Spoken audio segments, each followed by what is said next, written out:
ሰላም የተከበራችሁ የኢትዮ ታይምስ ቤተሰቦቻችን እንደምን ቆይታችኋል? ለሰዓቱ የተመረጡ አዳዲስ መረጃዎችን ይዘንላችሁ ቀርበናል። በቅድሚያም አርዕስተ ዜና። የአማራ ፋኖ እያደረገ ባለው ውጊያ ከ40 በላይ የመንግስት ኃይሎችን መግደሉንና በርካቶችን ማቁሰሉን ዘግቧል። የመንግስት ኃይል ንጹሃንን ረሽኗል ያለ ሲሆን ከህብረተሰቡ 5 ሞተርን ጨምሮ ዘርፏል ሲልም ገልጿል። ተጨማሪ ያለን። ትግራይ በዳግም ግንባታ ስራዎች እንጂ ወደ ጦርነት እንዳትገባ በከፍተኛ ቁርጠኝነት እንደሚሰራ የገለጹት የትግራይ ጊዜያዊ አስተዳደር ፕሬዝዳንት ጀነራል ታደሰ ወረደ በአሁኑ ሰዓት የጊዜያዊ አስተዳደሩ ዋነኛ ተልዕኮ ከቀያቸው ተፈናቅለው በአስከፊ ኑሮ ውስጥ የሚገኙ ነዋሪዎችን መመለስ ነው ሲሉ ገልጸዋል። ዝርዝሩን አዘጋጅተናል። 28 የኢትዮጵያ ባንኮች 1.3 ቢሊዮን ብር መጭበርበራቸው ተገለጸ። ባንኮች በዚህ ዓመት ያጡት ገንዘብ ከአምናው ተመሳሳይ ወቅት ጋር ሲነጻጸር በ300 ሚሊዮን እንደተበለጠ የተነገረ ሲሆን ከ28 ባንኮች የቀሩት 3 ባንኮች እነማን እንደሆኑ አልታወቀም። ሌላኛው መረጃችን ነው። ኢትዮጵያ ከአፍሪካ ፍጹም ድሆችን በመያዝ 3ኛ ተራ ላይ እንደምትገኝ የገለጸው የዓለም ባንክ በሪፖርቱ እንዳስታወቀው ከሰሃራ በታች ያሉ ሀገራት ከፍተኛውን የድሆች ቁጥር በመያዝ ከፊት የተቀመጡ ሲሆን ጥቂት ሀገራት ደግሞ ሰፊውን ድርሻ ወስደዋል ብሏል። ዝርዝሩን የምናስደምጣችሁ ይሆናል። ሲም ካርድ በመጠቀም ፈንጂዎችን በማፈንዳት የህብረተሰቡን ሰላም ለማደፍረስ ሲንቀሳቀሱ የተገኙ 3 ተጠርጣሪዎችን ይዣሉ ሲል የጎንደር ከተማ አስተዳደር ሰላምና ጸጥታ መምሪያ አስታወቀ። ተጠርጣሪዎቹ ሰዎች በሚበዙባቸው አካባቢዎች ፈንጂ በማጥመድ የሽብር ወንጀል ሊፈጽሙ እንደነበረም ገልጿል። ዝርዝሩን አዘጋጅተናል። የእስራኤል የውጊያ ጀቶች ጋዛ ውስጥ በሚገኝ የገበያ ማዕከል ጥቃት ፈጸሙ። በዚህ ጥቃት ቢያንስ 3 ሰዎች መገደላቸው የተሰማ ሲሆን ቁጥሩ ከዚህ እንደሚበልጥም እየተነገረ ነው። ሌላኛው ዘገባችን ነው። የእስራኤል መከላከያ ወታደሮች በዲያር አልባላህ በሚገኘው የተባበሩት መንግስታት ቅጥር ግቢ ላይ በፈጸሙት ጥቃት አንድ የቡልጋሪያ ዜግነት ያለው የመንግስታቱ ድርጅት ሰራተኛ የተገደለ ሲሆን ሌሎች 5 ሰራተኞች ከባድ ጉዳት አስተናግደዋል ተብሏል። እስራኤልም መግደሏን ማምኗ ተሰምቷል። ሙሉ ዘገባውን አጠናቅረናል። ወደ ኢትዮ ታይምስ ቤተሰቦቻችን እነዚህንና ሌሎችም ያልተደመጡ አዳዲስ መረጃዎችን ለማድመጥ እስከ መጨረሻው ድረስ ላይክ፣ ሼር እና ሰብስክራይብ በማድረግ አብራችሁን እንድትቆዩ በአክብሮት እንጋብዛለን።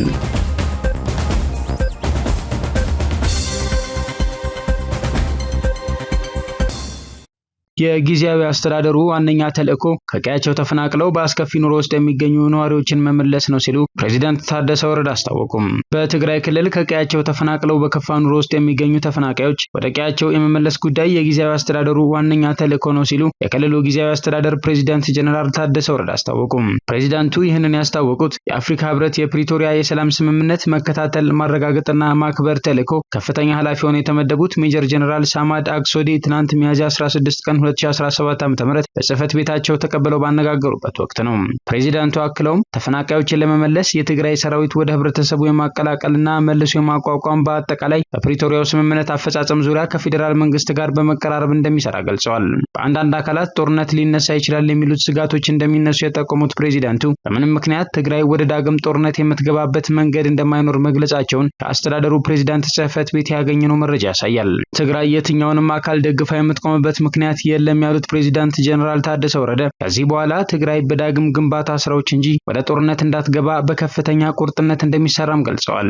ዓለም አቀፉ ማህበረሰብ በተለይም ደግሞ የአፍሪካ ህብረትም ሆነ የፕሪቶሪያው ስምምነት ባለድርሻ አካላት ስምምነቱ ሙሉ በሙሉ እንዲፈጸም ጥሪ ያቀረቡት ፕሬዝዳንት ታደሰ ከአፍሪካ ህብረት የፕሪቶሪያው ስምምነት መከታተል ማረጋገጥና ማክበር ተልዕኮ ኮሚቴ በጋራ በቅንጅት ለመስራት ያላቸውን ዝግጁነት ደግሞ ማረጋገጣቸውን መረጃ አመላክቷል።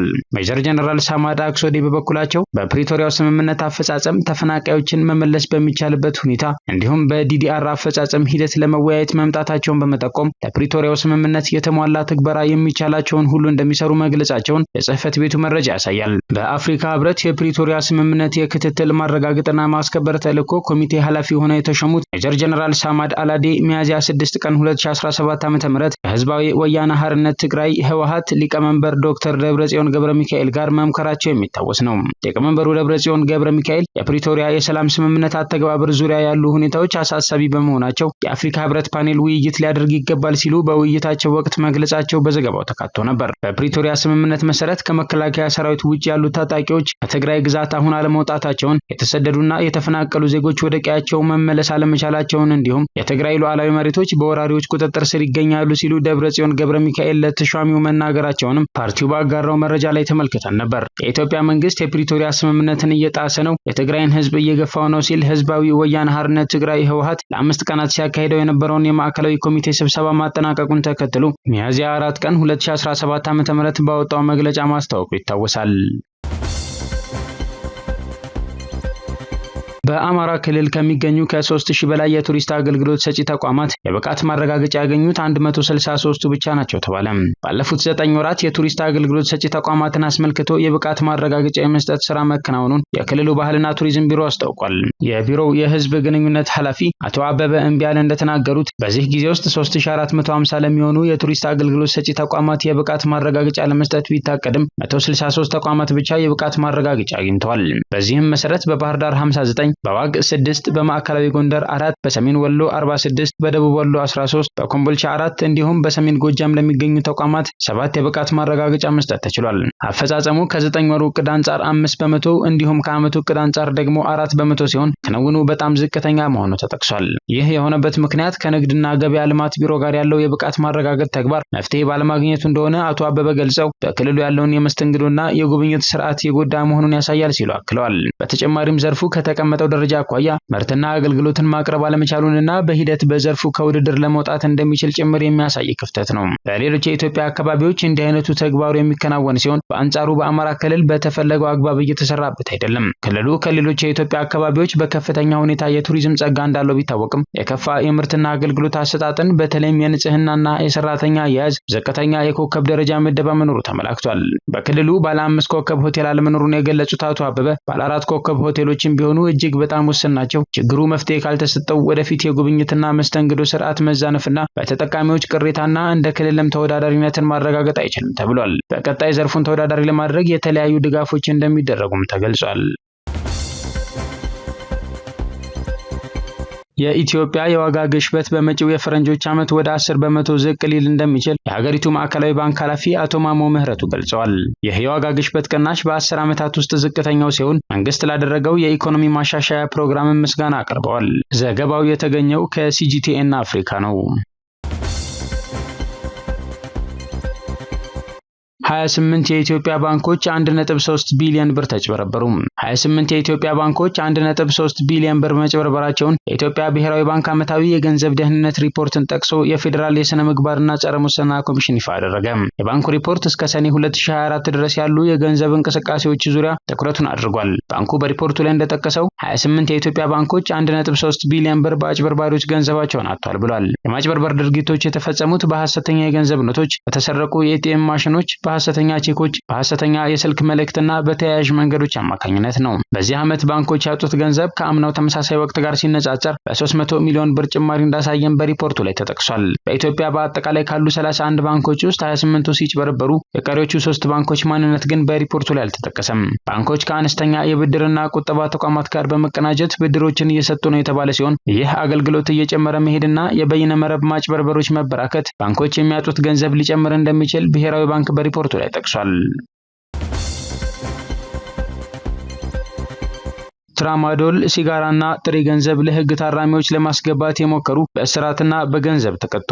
በዝዋይ ማረሚያ ማዕከል የህግ ታራሚዎችን የሚያስተምር መምህርና ከአዲስ አበባ ታራሚ ጥየቃ የሄደ ግለሰብ ወደ ማረሚያ ቤት እንዳይገቡ የተከለከሉ ነገሮችን ለማስገባት ሲሞክሩ በፖሊስ እጅ ከፍንጅ ተይዘው ጉዳያቸው በባቱ ከተማ አስተዳደር ፖሊስ መምሪያ ሲጣራ ቆይቷል። የሁለቱንም ተጠርጣሪዎች ጉዳይ የያዘው የአዳሚ ቱሉ ጅዶ ኮምቦልቻ ወረዳ ፍርድ ቤት የወንጀል ችሎት የባቱ ከተማ ነዋሪና የአንደኛ ደረጃ መምህር የሆነው አቶ ሁሴን ጊሌ ሚያዝያ 9 ቀን 2017 ዓ.ም 200 ፍሬ ትራማዶል እና 7000 ብር ደብቆ ለህግ ታራሚዎች ሊያስገባ ሲል ስለመያዙ የቀረበለትን ማስረጃ መርምሮ ሚያዝያ 16 ቀን 2017 ዓ.ም በዋለው ችሎት የ6 ወር እስራትና የ2000 ብር ቅጣት ወስኖበታል።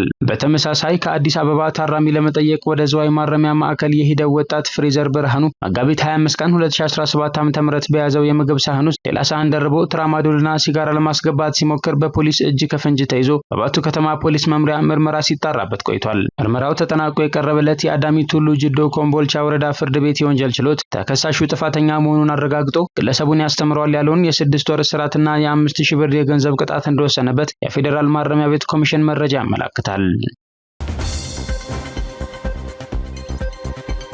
ናይጄሪያ በአፍሪካ ፍጹም ድሆችን በመያዝ ቀዳሚ ስትሆን ኢትዮጵያ ደግሞ ሶስተኛ ድሆችን የያዘች ሀገር ተብላለች። ናይጄሪያ በቦላ ቲኑቡ ስር ከፍተኛውን የድሆች ቁጥር ማስመዝገቧን የዓለም ባንክ አስታውቋል። የዓለም ባንክ በሪፖርቱ እንዳስታወቀው ከሰሃራ በታች ያሉ ሀገራት ከፍተኛውን የድሆች ቁጥር በመያዝ ከፊት የተቀመጡ ሲሆን ጥቂት ሀገራት ደግሞ ሰፊውን ድርሻ ወስደዋል ብሏል። ከአፍሪካ ሀገራት አንዷ የሆነችው ናይጄሪያ በቦላ ቲኑቡ እየተመራች 19 በመቶ ፍጹም ድሆችን በመያዝ ቀዳሚዋ ሆናለች። ከናይጄሪያ በመቀጠል ፍጹም ድሆችን በመያዝ ዴሞክራቲክ ኮንጎ በ14 በመቶ ስትከተል ሀገራችን ኢትዮጵያ በ9 በመቶ በሶስተኛ ደረጃ ላይ ተቀምጣለች። አራተኛውን ደረጃ ደግሞ ሱዳን በ6 በመቶ ይዛለች። የዓለም ባንክ በ2024 ሰራውት ባለው ጥናት 80 በመቶ ወይንም 695 ሚሊዮን ፍጹም ድሆች የሚገኙት ከሰሃራ በታች ባሉ ሀገራት እንደሆነና የደቡብ እስያ ሀገራት 8 በመቶውን እንደሚይዙ ነው። ወርልድ ባንክ እንደሚያመላክተው የተቀሩት ደግሞ 2 በመቶ ሰሜን ኤዥያ እና የፓሲፊክ ሀገራት፣ 5 በመቶ ደግሞ የመካከለኛው ምስራቅና የሰሜን አፍሪካ ሀገራት እንዲሁም 3 በመቶ ላቲን አሜሪካና የካሪቢያን ሀገራት ይይዛሉ።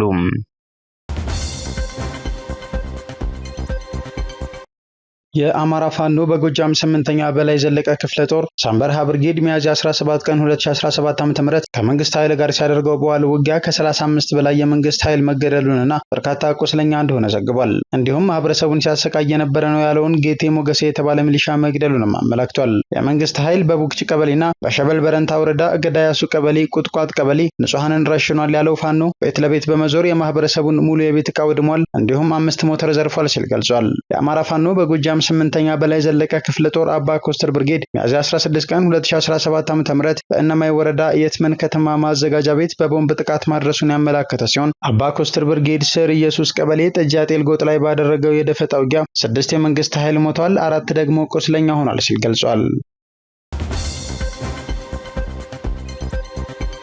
ሲም ካርድ በመጠቀም ፈንጂዎችን ለማፈንዳት ሲንቀሳቀሱ የነበሩ ተጠርጣሪዎችን ይዣለሁ ሲል የጎንደር ከተማ ሰላምና ጸጥታ መምሪያ አስታወቀ።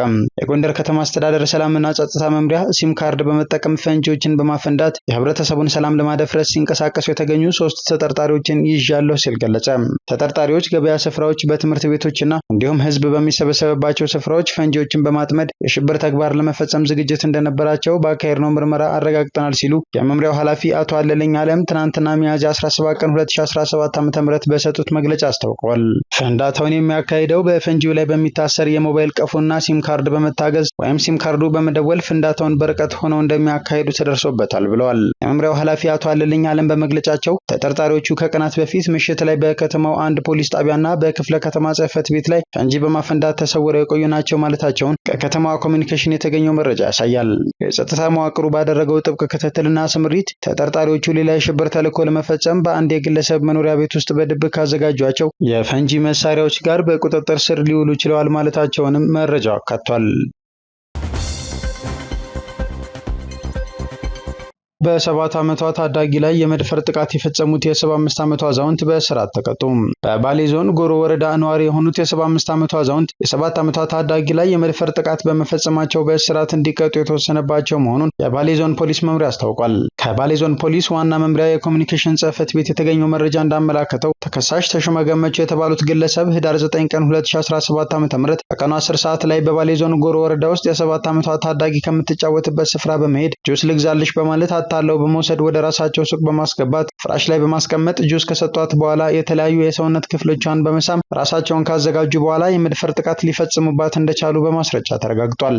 ተጎጂዋ በ75 ዓመቷ አዛውንት የመደፈር ጥቃት ከተፈጸመባት በኋላ ከፍተኛ የደም መፍሰስ በማህፀኗ በኩል የተከሰተ ሲሆን ይህንን የተመለከቱ የህፃኗ ወላጆችን በመደናገጥ በልጅቷ ላይ የተፈጸመውን የመደፈር ጥቃት ወዲያውኑ ለፖሊስ በማሳወቃቸው በልጅቷ ጥቆማ መሰረት የ75 ዓመቷ አዛውንት በገዛ ሱቃቸው ውስጥ በቁጥጥር ስር ውለዋል። ፖሊስም ተጎጂዋን ልጅ በሕክምና ተቋም ሲያስመረምር የ75 ዓመቷ አዛውንት በግብረ ስጋ ግንኙነት የሚተላለፍ ህመም እንዳለባቸው እንዲሁም የጤና ክትትል የሚያደርጉ መሆኑን በማረጋገጡ ወዲያውኑ ለተጎጂዋ የሕክምና እርዳታ ተደርጎላት ከተላላፊው ህመም ነፃ መሆኗ ተረጋግጧል። ፖሊስ በ75 ዓመቷ አዛውንት ላይ አስፈላጊውን ምርመራ በማድረግ የምርመራ መዝገቡን በሕክምናና በሌሎች ማስረጃዎች በማጠናከር ለአቃቤ ሕግ ልኳል።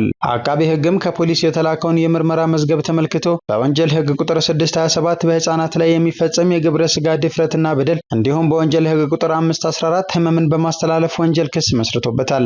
ክሱን ሲከታተል የቆየው የባሌ ዞን ከፍተኛ ፍርድ ቤትም ተከሳሽ ተሾመ የተባሉትን የ75 ዓመት አዛውንት እድሜያቸው 13 ዓመት ባልሞላቸው ልጆች ላይ ለንጽህናና ክብር ተቃራኒ በሆነ መንገድ የመድፈር ጥቃት በመፈጸም እንዲሁም ከባድ ጉዳት የሚያደርስ ህመምና በሽታ ያለባቸው በተበዳዩ ላይ የአእምሮና የአካል ጉዳት እንዲያደርስ በማድረጋቸው በተደረገ ወንጀል ጥፋተኛ ናቸው ብሏል። የባሌ ዞን ከፍተኛው ፍርድ ቤት ሚያዝያ 15 ቀን 2017 ዓ.ም በዋለው ችሎት ተከሳሽ በ14 ዓመት እስራት እንዲቀጡ ወስኗል። የእስራኤል የውጊያ ጀቶች ጋዛ ውስጥ በሚገኝ የገበያ ማዕከል በፈጸሙት ጥቃት ቢያንስ 3 ሰዎች መገደላቸው ተሰማ።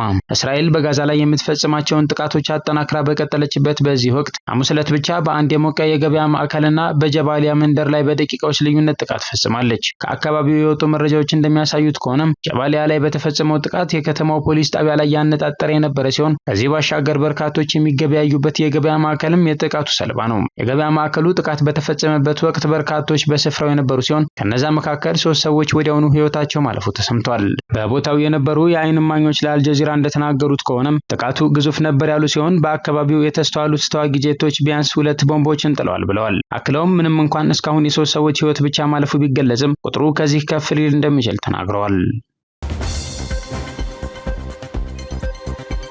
የእስራኤል መከላከያ ወታደሮቹ የመንግስታቱ ድርጅት ሰራተኛን መግደላቸውን አመነ።